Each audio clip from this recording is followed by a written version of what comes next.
am Carissa Hicks, and I was at Ruth Harbor, the first resident, in 2000.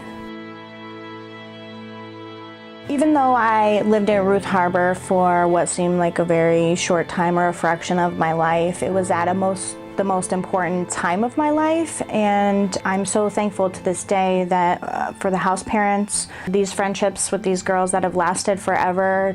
I've been married for 3 years. The house parents were at my wedding, so it was just an experience that will be with me forever.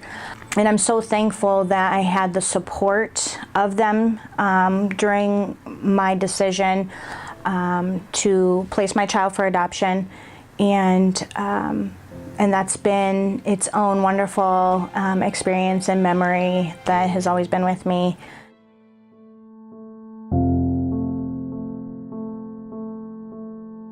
My name is Russ Cross, and my wife Jody and I, we were house parents at Ruth Harbor from 2007 to 2010.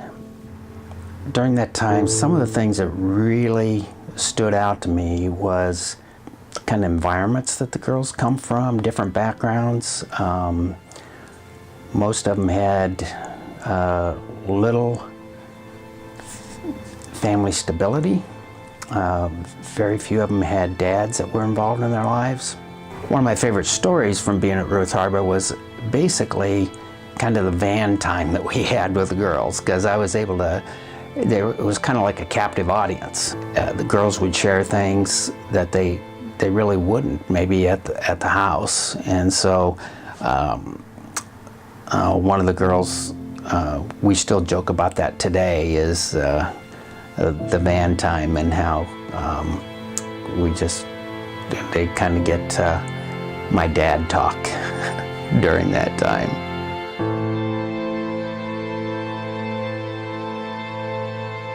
Hi, I'm Doug Smalley, and I'm a recently retired Ruth Harbor board member after serving many, many years in that capacity.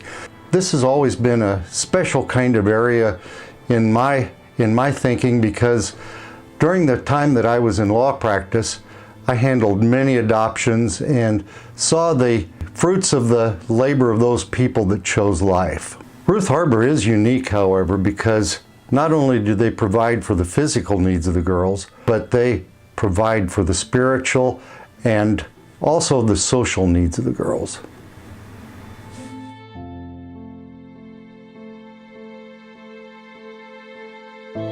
My name's Tiffany, and I got introduced to Ruth Harbor through my daughter, Shaylee, who was here last year.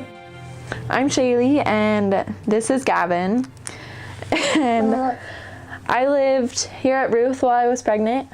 The relationship with Ruth has evolved into now I am a backup house parent here.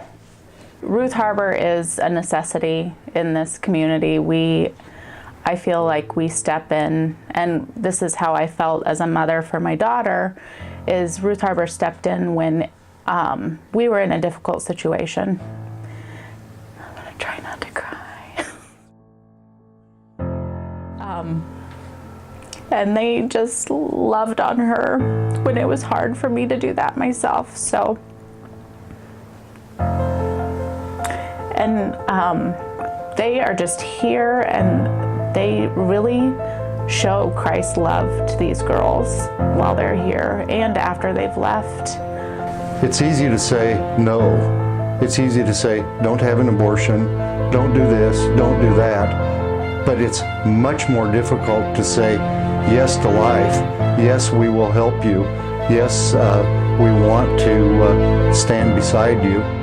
Where Ruth Harbor really come into play was we were able to kind of give them an example of really what a nuclear family was all about and what it could be about. I just really think that there's a lot of people out there that still need to hear about who and what Ruth Harbor is about. And there are people out there who are really struggling to do things on their own when there's this amazing place.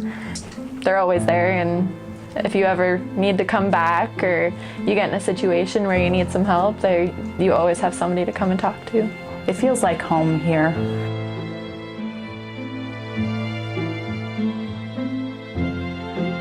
Christian community of how they came around Ruth Harbor.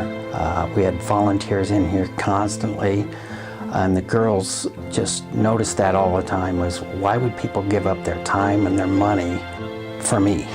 And it was a very humbling experience for them, and they questioned that quite a bit. That kind of gave us an intro or a segue into, as Christians, why we do this is because of what Christ did for us.